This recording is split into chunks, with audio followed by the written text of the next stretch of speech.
You want to see the real world of male modeling? The one they don't show you in magazines or the E! Channel? Welcome to Miss Mojo, and today we're counting down our picks for the top 10 movies about the fashion industry. It's a famine of beauty. It's a famine of beauty, honey. My eyes are starving for beauty.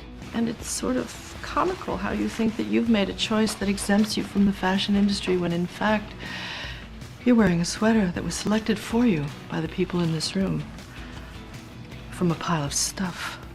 I'm so deadly serious about all this, it would be terribly funny. For this list, we're looking at films that take models, magazines, and moguls as their subjects. Did we miss any must-see movies for fashionistas?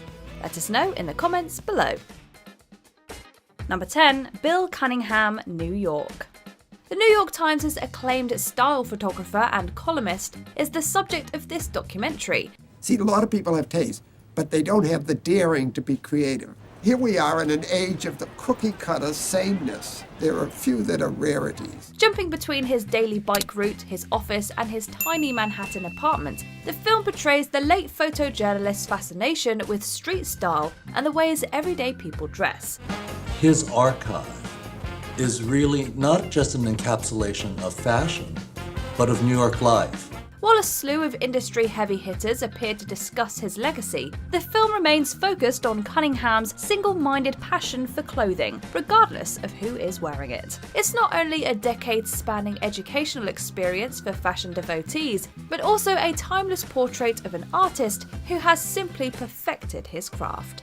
You can't report to the public unless you've seen it all. People just go off and say what they think. Well, it isn't really what I think.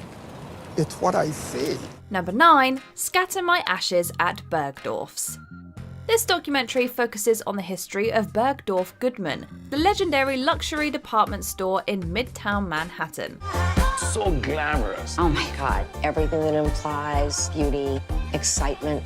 It's such a part of New York. It's just the epitome of the city. The film looks at multiple points of view on the New York City fashion institution, including those of celebrity clients, employees, and designers who have vied for a spot in the store. It pays particular attention to the tireless work put into Bergdorf's elaborate window dressings as designed by David Hoey. These windows have been a form of fine installation art, and David does that on a daily basis. I want the windows to almost be perceived as hallucinations. Featuring engaging interviews detailing how a storefront became a cultural landmark, the film exposes the unseen labor that has powered Bergdorf's reputation.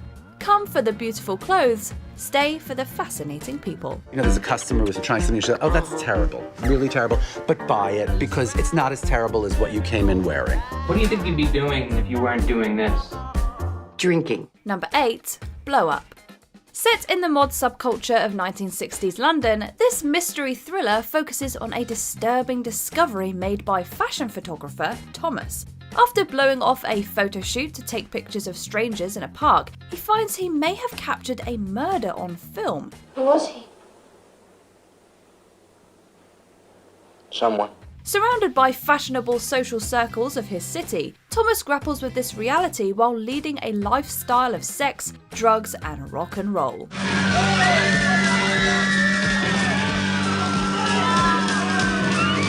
With its combination of eerie atmosphere and an immersive portrayal of an iconic subculture, the film won accolades, including the Palme d'Or at Cannes. For highlighting its era's iconic style, Blow Up has earned a reputation as a counterculture masterpiece. That's good. On the hair back, on the hair back. Come on, that's great, that's good. Come on, more of that. Now give it to me, really give it to me, come on now. Number 7, the September issue. This documentary chronicles the turbulent production of Vogue magazine's most important and then longest monthly release in 2007, with editor-in-chief Anna Wintour exerting an iron grip on the publication's design and execution. Tensions sometimes run high behind the scenes. She sees her role as the director and producer of this fashion world. Can you think of an aspect of the fashion industry that she isn't somehow involved in? No. Viewers are transported into a world of top designers, photoshoots, and conflicting imaginations as creative designer Grace Coddington fights to have her vision realised on the page. They've probably thrown out $50,000 worth of work. I care very much about what I do, or I wouldn't be still doing it. By revealing the goings-on at a fashion industry mainstay and providing insight into its biggest personalities, the film is equal parts profile and exposé. Although its focus is fashion, its exploration of power, control, and infamy is universal and downright juicy. Is anyone coming to this run-through except for me?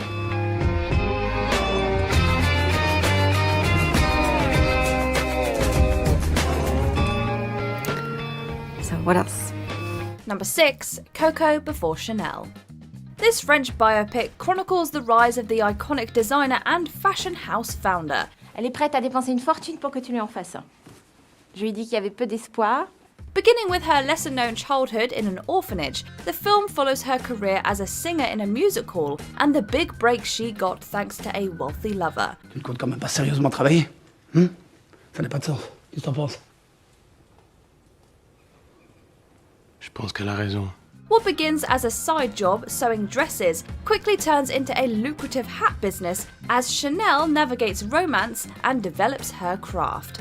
While it doesn't delve into her greatest triumphs, this drama provides a delicately human portrayal of the visionary whose no-nonsense designs have influenced generations. C'est pas drôle. L'idée c'est qu'on voit un peu mes cuisses, mes seins, non? C'est beaucoup plus excitant si on les devine.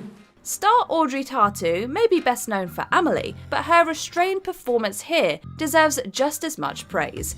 As far as fashion history goes, this film can't be missed. Number 5. Funny Face. Film greats Audrey Hepburn and Fred Astaire co-star in this musical romantic comedy about the makings of an unlikely fashion ingenue.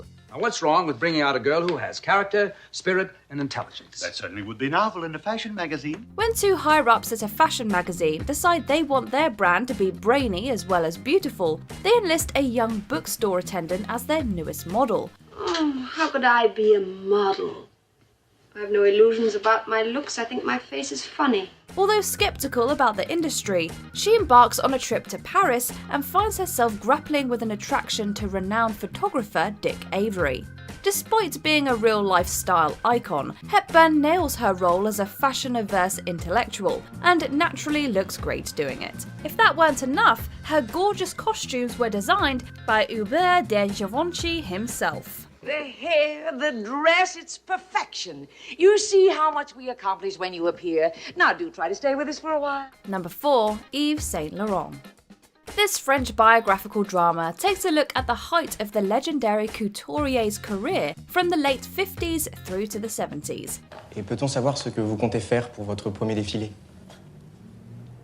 Oh bien, je ferai de mon mieux, naturellement. After taking over the House of Dior at only 21, Saint Laurent develops his signature style and embarks on a lifelong romantic and professional relationship with Pierre Berger, the film's narrator. Berger's recollection of Saint Laurent's genius, as well as struggles with substance abuse and mental illness, makes for a unique spin on the biopic formula. Tu es entré en maladie comme on entre en religion. Mais tu mettais tes dernières forces à préparer tes collections. Tu n'étais heureux que 2 fois par an, au printemps et à l'automne. Although it doesn't shy away from the designer's issues, the film tells a powerful tale of overcoming, as Saint Laurent goes on to found his own label. With costumes on loan from the couple's personal collection, this tumultuous love story couldn't get any more chic. Yeah.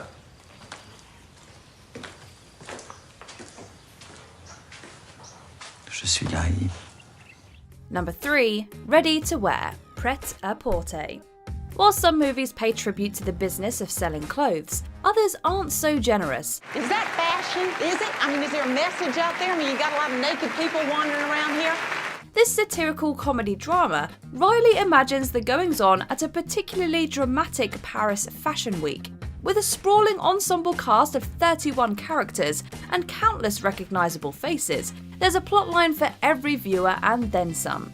With 86 collections to view, vision blurs. and judgment is occasionally impaired. Playing on archetypes like snooty designers, out-of-touch news reporters, and waning fashion icons, the spoof takes a refreshingly humorous look at the sometimes pretentious industry.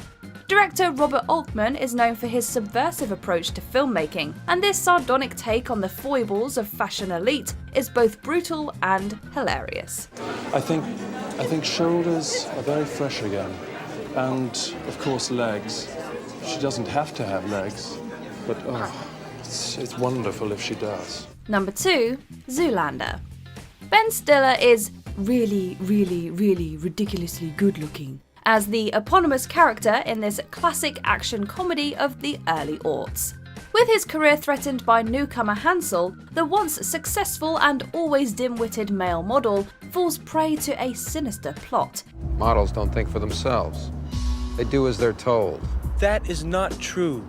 Yes, it is, Derek. Okay. A fashion Svengali by the name of Mugatu tricks Zoolander into becoming a sleeper agent bent on killing a progressive political figure. Do as you've been trained to do and kill the Malaysian Prime Minister! If that weren't ridiculous enough, the film contains numerous iconic scenes lampooning the world of models and designers, with Zoolander's signature blue steel face standing out in particular. For its outlandish take on the politics and power dynamics of the business, this film has earned its iconic status in pop culture. Oh, Derek, you did it! That was amazing! I know! I turned left! Before we unveil our top pick, here are a few honourable mentions. Dior and I. This French documentary follows Raf Simons' first collection as creator-director of Dior. So in that sense, the past is not romantic for me, it's the future that is romantic for me. The Neon Demon. This psychological horror film finds a young model in over her head in LA's modelling scene. You know what my mother used to call me? Dangerous. You're a dangerous girl. She was right. Valentino, the Last Emperor. The eccentric designer takes center stage in this light-hearted documentary. To be with Valentino as a friend, as a lover, as an employee is a bit the same. You need a lot of passion. Mannequin. Kim Cattrall plays a department store mannequin come to life in this rom-com. What's the matter? Don't you like your new scarf? Not especially. Before we continue, be sure to subscribe to our channel and ring the bell to get notified about our latest videos. You have the option to be notified for occasional videos or all of them. If you're on your phone, make sure you go into your settings and switch on notifications.